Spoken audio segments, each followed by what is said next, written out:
Well, hello friends, Mark Holmes here with my buddy Cowboy Joe Boo, and as always, thank you guys for watching, commenting, and subscribing to the Joe Boo Sports Report. Without you guys, this literally does not work. Let's get open for business here on this hump day. That's right, it is hump day, and we are over the hump. We got 2 more days until the weekend, and we literally have 169 days, 52 minutes, and 40 seconds away from kickoff of the 2019 season. And there are conflicting reports out right now about one Robert Quinn.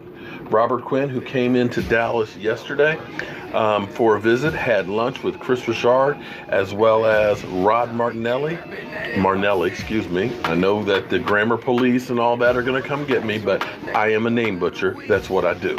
So forgive me if I mispronounce a name or if my grammar is not correct. That's just what I do. You know what I'm talking about here. We get down and dirty. So Robert Quinn has been to New Orleans, and there's conflicting reports that New Orleans is interested in signing him, but the Cowboys' interest is truly strong as well. So we don't know if we're into a bidding war. I was looking at Mike Fisher, who again is trying to find out what's going on, but thinks that the Cowboys definitely want to get him. And make no mistake about it, if we can get him, he's a little older, but you put him with DeMarcus Lawrence. You put him in the rotation of guys that we have. If Tyrone Crawford, and there better not be anything happening to Tyrone Crawford, can play the tackle, you get him out here. All of a sudden, where we were a couple of weeks ago worrying about losing David Irving and Randy Gregory, where we were saying, oh my God, what are we going to do? All of a sudden, you have a formidable pass rush. Now, for me, I still like to have that real big beast in the middle, that 350, 360-pound immovable force. But I'll take this speed pass rush that we have. And make no mistake about it, for me, I have been screaming from the high heavens about how your pass rush is a difference maker. A great pass rush will take average cornerbacks and make them really good. You don't believe me? Jason Sehorn was considered a good cornerback because of that front line that the Giants had.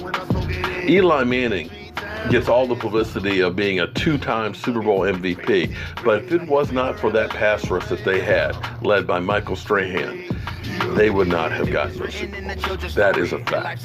And you can go back from Lawrence Taylor back in the day for the Giants. That was the difference maker. And even for our Dallas Cowboys, what has been lost in Roger Staubach and Tony Dorsett and Drew Pearson, as well as Troy Aikman and the triplets, is that great defense that we had back in the day. Most people forget that we had a #1 ranked defense back in the 90s. And that pass rush, led by my boy Charles Haley, was a difference maker. You got D-Law on one side. You got some nice guys in the middle with Antoine Woods, with Collins, with Tyrone Crawford. You get that big pass rush on the other side, all of a sudden you're like in the trash compactor in Star Wars because the walls are closing in on the quarterback. And that quarterback is going to be thinking when he's getting that ball, is it going to be D-Law? Is it going to be Quinn?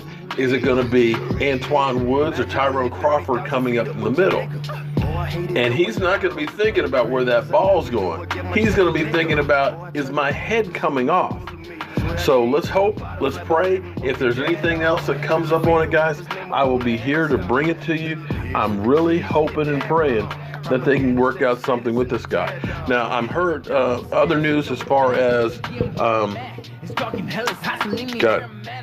Eric Berry. Sorry, having a brain fart here. Too much dust on the brain. Eric Berry apparently the Cowboys weren't happy with the physical, I heard. I could be wrong. That's something I heard. I did not hear that directly, but somebody was saying that the Cowboys weren't happy about the physical. And I've also heard that Eric Berry is actually looking around at some other places and things. So I'm okay with that one because your best ability is your availability. And as many of you guys that say get rid of Sean Lee played a lot more than 3 games in the last 2 years. So that's where we are right now. Oh, and Gathers re-signed with the Colts. So I think he just came for leverage to visit us. And that's all I got for you guys. I'm Mark Holmes. keeping you up to speed with all that is America's team.